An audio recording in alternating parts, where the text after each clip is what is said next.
On my nails, I have 2 coats of this Glisten and Glow polish. It's called 7 Years and Glowing. I haven't applied a top coat yet. I just want to go ahead and start the stamping, and I already put a liquid latex barrier on. That's also from Glisten and Glow. It's this one right here, and it's called Control Alt Delete.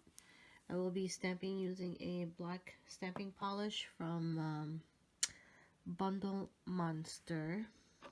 This one right here. It's called Straight Up Black. And the stamping plate I'm using is MJ. It's the XLV. This one right here. This is the back of the plate.